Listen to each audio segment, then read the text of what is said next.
Anyhow, I'm going to start by welcoming you to Doofer, where I have to tell Jose it only rains 12 inches a year, and we get 300 days of sunshine. And I loved hearing Marilyn, whose work I know. It was a pleasure to discover you, Jose. And I want to send my love to your mother. I loved how she showed up in the poems. Okay, so every morning my dog and I climb up Doofer Hill, and we can see a lot of mountains from there. Calling the meeting to order. Here they all are, assembled around me. Mount Adams to the north, Mount St. Helens with a blown off top, our local Mount Hood, and peeking up in the south, the pointy tips of Mount Jefferson, each peak bright with snow. Hear ye, O mighty mountains, why do I convene you thus? Because our town needs you, for greening slopes of winter wheat, for heifers and calves grazing in stubble, for the snow that melts into 15-Mile Creek, for knowing our way home. Welcome, tall friends, to our meeting. Let us proceed with the beautiful minutes.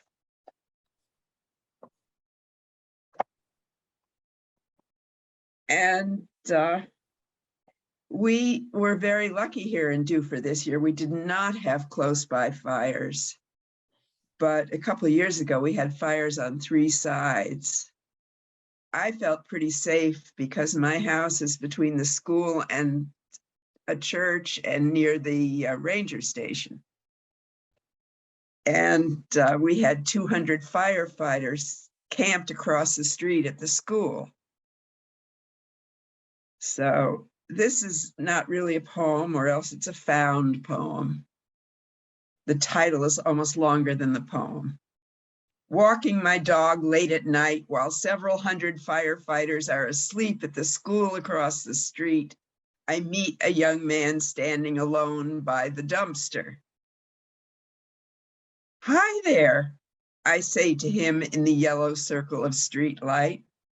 Hi. So are you one of the firefighters? Yeah. Well, thank you so much for being here.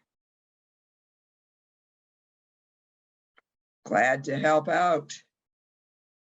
If you don't mind my asking, what made you decide to be a firefighter? Here the young man leans down and pets my dog. My mom wouldn't let me join the Marines. So that's why he was a firefighter.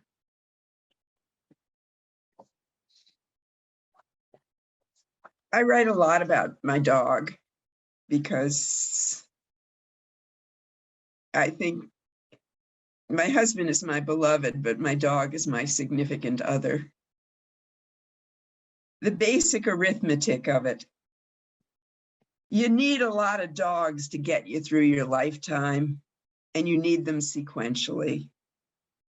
Say the lifespan of a medium-sized dog is 12 years, more or less, give or take. And an active old woman will probably live until 90, which is young for my family. Divide 90 by 12 and you end up with 7 dogs if you own them one at a time. There was the elegant Irish setter I slept with as a child, stupid but warm. Then the long gap where I didn't realize I needed a dog. I thought babies would do it. Next, an unlucky terrier, an alcoholic husband untrained in the course of his general chaos. And then the sainted shelter dog we kept alive too long because we loved her. And just now the golden doodle we so sadly put to sleep because we loved her. And now we're on the list for a puppy. I am trying out dog names, 2 syllables or 3. I know, statistically speaking, I'm too old to adopt a puppy. Hey, I say in my vast bereavement, arithmetic be damned. And can show you my dog. If let's see if I can do this. Where is she? Oh, she's hanging over the edge of the bed anyway. But I don't only write about dogs. This is my new book, Waving Fly Swatters at Angels. And there are some angels in it. There's some dogs. There's also a praying mantis. Praying mantis. It crouched on the clean white lid of the toilet seat, like a green tail dragger piper cub about to take off. This was a building in Manhattan. I was a city child. I'd met cockroaches and ants, but never a bug like this. The wedge of its knobby head rose inches high. We glared at each other, eye to eye, I and this insect who had decided to visit me right here on the 13th floor. Suddenly, I believed in dinosaurs and dragons. We're listening to all this threat of nuclear stuff with Russia and Ukraine. And it really takes me back. This is called Cold War and My Sister. Forever in the New Lincoln School corridor, cross-legged against the green wall, next to Billy Fisher's scabby knees, waiting for the Russians. Waiting for the Russians to come with 100 airplanes and drop their 100 atomic bombs on our 3rd grade class. Our whole 3rd grade class lined up here in the green school corridor. But where was my little sister among all the nursery school kids? All the nursery school kids who still drew hand turkeys for Thanksgiving and liked to glue glitter all over the New Lincoln School. All over the New Lincoln School, everything was hushed and hushed until one tiny airplane buzzed over us all, leaving me even now in that school corridor, sitting in that green corridor, listening to the plane and not wanting to be dead next to Billy Fisher, and always and forever unable to save my baby sister.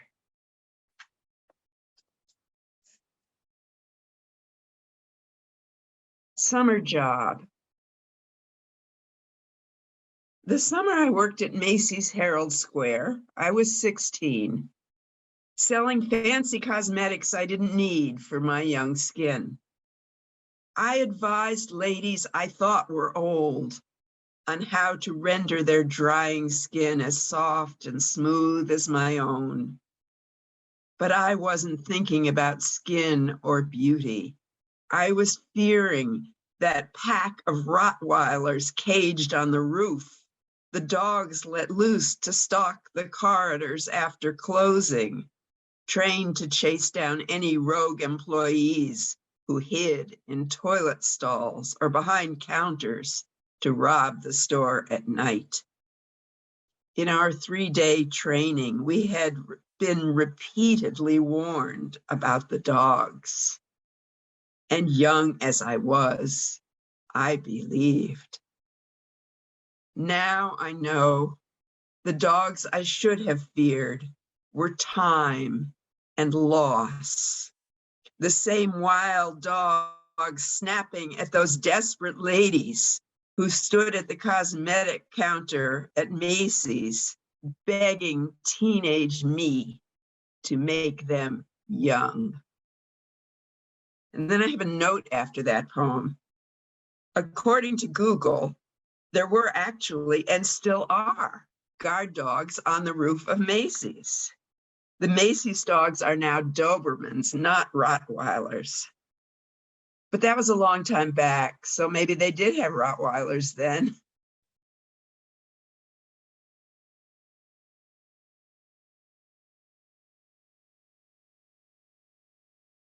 Men.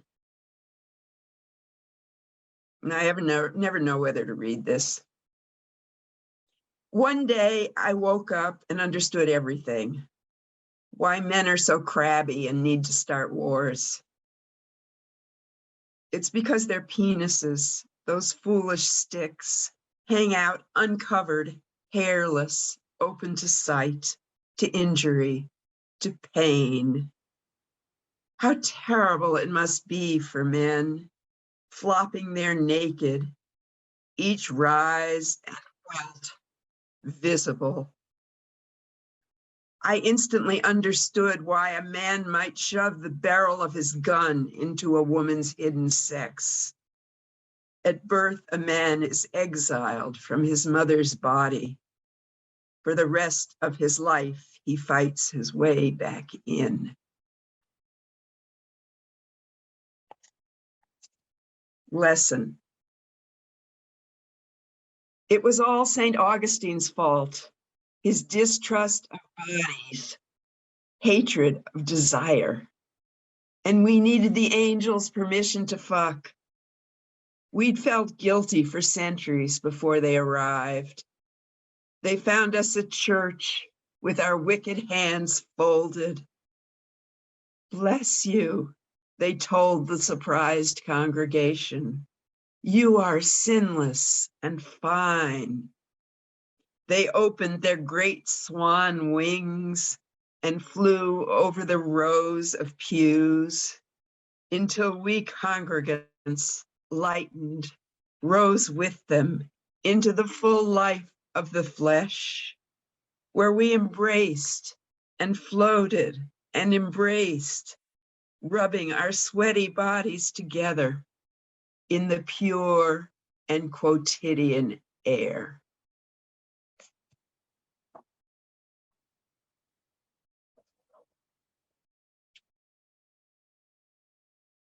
Just saying. If you've ever loved a dog, your blind hand remembers a narrow canyon behind each ear where that dog loved to be scratched. If you both sat on the floor and looked into each other's eyes, and you spoke in words to your dog, you knew that your dog could speak too. If you slept with a beloved dog, perhaps you listened in the night for the smooth hum of dog snoring and matched your own breath to hers. Once you've totally loved a dog, you may poke a shoe at local roadkill or almost appreciate the known aroma ascending from your own unwashed crotch. You will inhabit a living world where the grass is an encyclopedia, tree trunks are monuments, and the wind wriggles about you like the first mewling litter. And if you can stand it, another dog poem, Full Moon. This is about a white dog, and our poetry reading series in Portland is called The White Dog Salon. Not saloon, salon. Full moon. The white dog in the moonlight refuses to come in. She doesn't come to the door and bark to be let in. She can't be lured in by a big platter of ham scraps. This white dog definitely does not want to come in. She lies on the lawn where frost is lit by moonlight. I wish the dog would come in so I could go to sleep.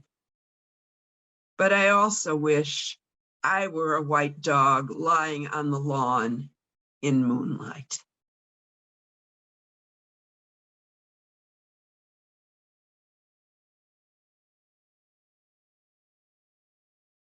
Okay, there's this train.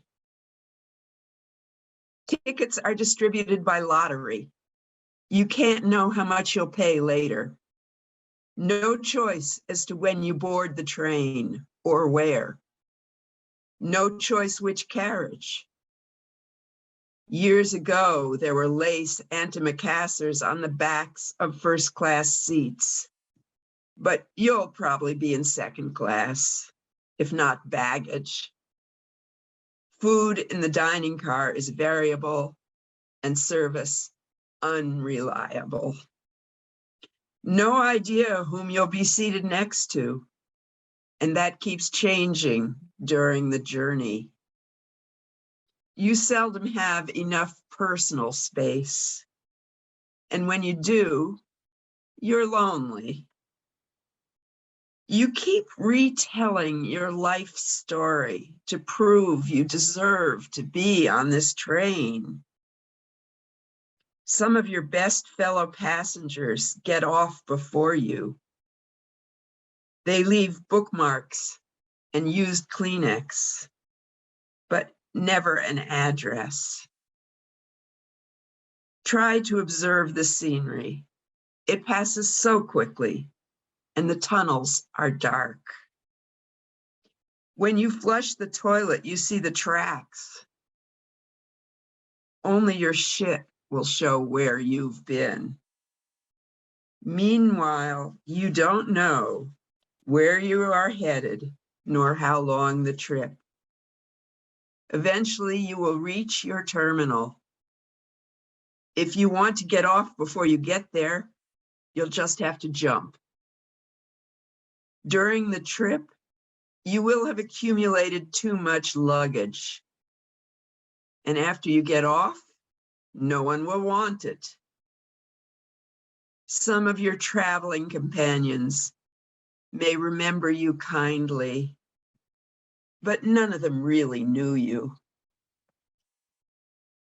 So that's the train we're all taking. The truck I sold to my brother-in-law and borrowed back years later. The day I borrowed the old red pickup was like a night with an old lover. I knew all its moves. The truck was really useful for hauling my new Hearthstone wood stove with its fireproof platform. The loud highway noise and no power for passing a cement mixer, it all came back to me. Still, I loved it, my underpowered truck that drank gas and couldn't go uphill. It made me feel country, like the lover who couldn't stay zipped and didn't care to apologize. Why would I miss him?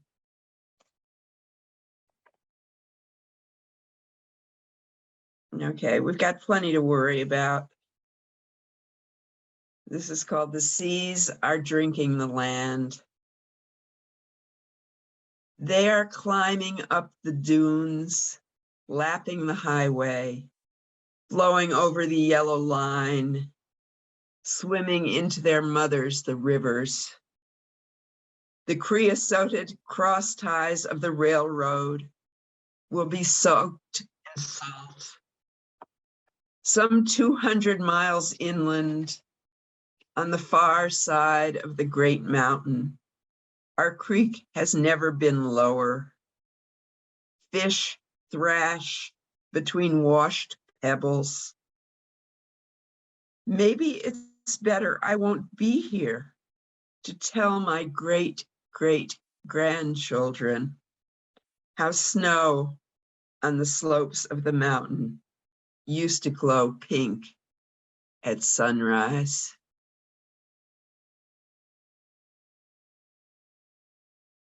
I used to live in Portland, so here's a Portland poem. Bless the young woman crossing 23rd Avenue slowly. Bless her green shoes, the flip of her hair, the downward tilt of her perfect neck. Bless the golden gleam of her cell phone, cradled in her two hands like an icon. Bless the SUV that's just about to hit her, and also the well-tuned brakes that stop it just short of her oblivious hip, her eyes never rising from the screen of her phone. Bless the engineers at Apple or Samsung who have so ingeniously blinded this girl.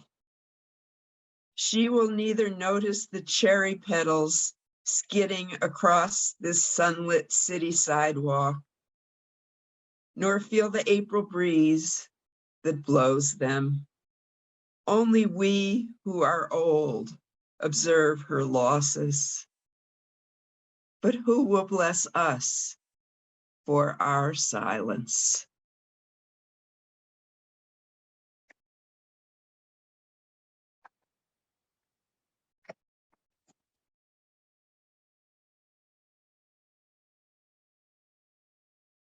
Impersonating a housewife. Given the right tart apples, I can make a passable apple pie. But my pies are never quite as good as those invisible pies I taste through the dirty train window as we rumble slowly along behind the backyards of towns where wet overalls hang on lines.